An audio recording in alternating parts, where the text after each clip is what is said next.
네, 반갑습니다. 평생자산관리연구소의 유평창 소장입니다. 한 달 동안의 경제 이슈와 자산관리에 대해서 알아보는 맛있는 경제 브런치 시간입니다. 이번 달의 토픽은요, 통계 지표가 흔들리는 미국 경제로 뽑아봤습니다. 사실 최근에 좀 난리가 났었죠. 미국 경제는요, 통계에 의해서 측정이 되고 그 측정을 바탕으로 판단을 하고요. 그 판단을 토대로 행동을 하는 그런 자본주의 그런 경제 시스템입니다. 그런데 고용보고서 집계가 실수가 있었다는 거예요. 즉, 지난 5월, 6월에 일자리 증가폭, 즉 고용 통계가 14만 명대로 얘기했었는데 사실 알고 보니까 10,000명대라는 거예요. 그래서 차이가 뭐 10배 이상 이렇게 부풀려져 가지고 문제가 크게 됐습니다. 근데 트럼프 대통령이 전임 대통령이 고용했던 그런 노동부 당국자라 그래가지고 해고를 했다고 합니다. 그 책임을 물어서. 이런 배경에는요, 트럼프 대통령의 이 어떤 불확실한, 알 수 없는 그런 정책이 한몫을 했다고 봅니다. 관세 폭탄에 이어서 여러 가지 정말 상상을 할 수 없는 그런 어떤 정책을 많이 펼치고 있죠. 그러다 보니까 이런 통계 지표도 실수가 있는 그런 상황이 된 것 같습니다.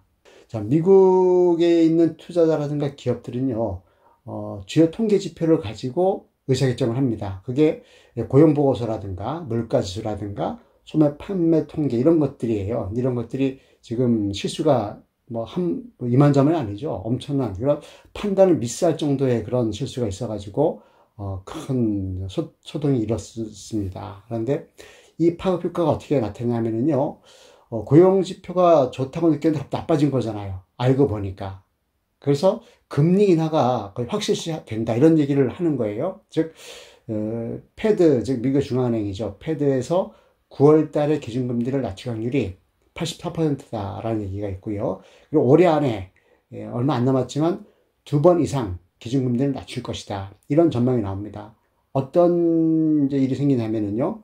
금리가 내려가게 되면 채권 수요가 증가합니다. 즉, 채권 매매 차익이 생길 수 있는 거거든요. 그래서 저금리가 확실시 되기 때문에 지금 뭐 고금리 상태의 채권을 사가지고 저금리가 되면 채권 가격이 올라갑니다. 거꾸로. 채권 매매 차익을 추구하거나 또는 여러 가지 그런 경제 지표, 자산 가격 이런 것들에 대해서 연동이 되기 때문에 자금의 흐름이 지금 전망이 달라졌기 때문에 큰 어떤 변화가 있을 것 같습니다.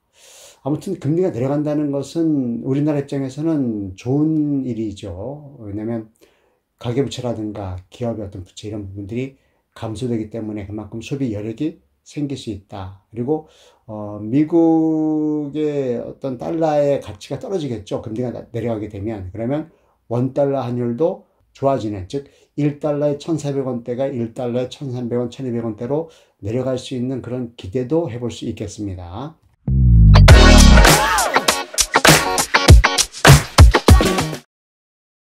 자, 7대 경제지표를 한번 살펴보겠습니다. 경제심리지수는요 92.9포인트입니다. 그래서 보합세입니다. 소비자 물가 상승률은 지난달이 전년 동월 대비해 가지고 2.1%입니다. 올해 들어서 2% 초반에서 안정화되는 모습을 보여주고 있습니다. 소비자 심리지수는 대폭 올랐습니다. 그래서 100이 기준인데 110.8포인트에서 10포인트가 올라가 있다고 볼 수 있고요. 다만 전산업 기업 심리지수는 90포인트로 100보다 하회하고 있습니다. 외환보유액은요. 최근 통계인 올해 6월 말 기준으로 봤을 때 4,102억 달러를 보여주고 있습니다.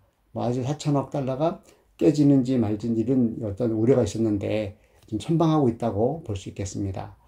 자, 주가지수 보겠습니다. 7월 달에 캔들 차트 월봉 기준입니다. 코스피와 코스닥이 각각 5.66과 3.04%가 올랐고요. 다우존스와 나스닥이 각각 0.08%와 3.7% 올랐습니다. 그리고 상해 종합지수와 홍콩항생도 각각 3.74%와 2.91%, 즉 제가 관찰하고 있는 6대 지표가 다 양봉 플러스였다는 겁니다.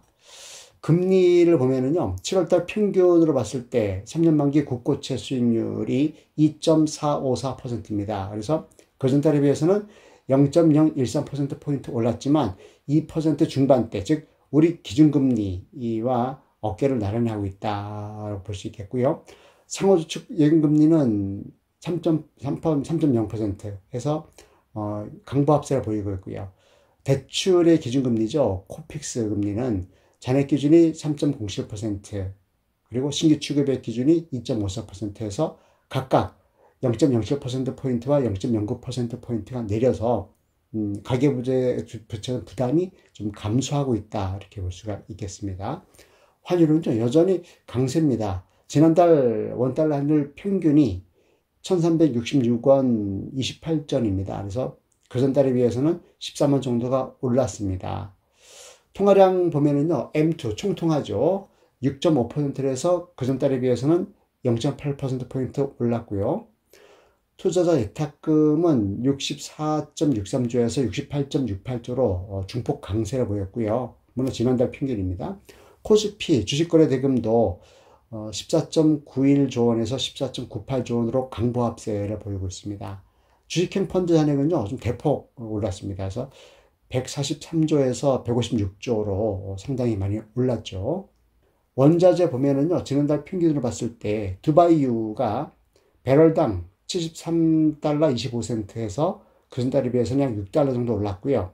국제 금 시세는 조금 조정받고 있습니다. 살짝. 그래서 온수당 지난달 평균이 3,348달러 60센트, 22달러 좀 내렸는데 여전히 사상 최고치 구간에 머물러 있다, 이렇게 보시면 되겠습니다. 부동산은요, 주택을 말씀드릴 건데, 주택 매매가격 지수가 3개월을 봤을 때 마이너스 0.1%, 그리고 0%, 즉 약보합세로 머물고 있고요. 주택 전세 가격 지수 같은 경우는 0.1%, 마이너스 0.1%, 그리고 0.1%에서 약간 오르막내리막 하는데 역시 강보합세에 머무르고 있다, 이렇게 보시면 되겠습니다. 한 달 동안의 자산관리 이번 달에도 성공하시기 바랍니다. 수고하셨습니다.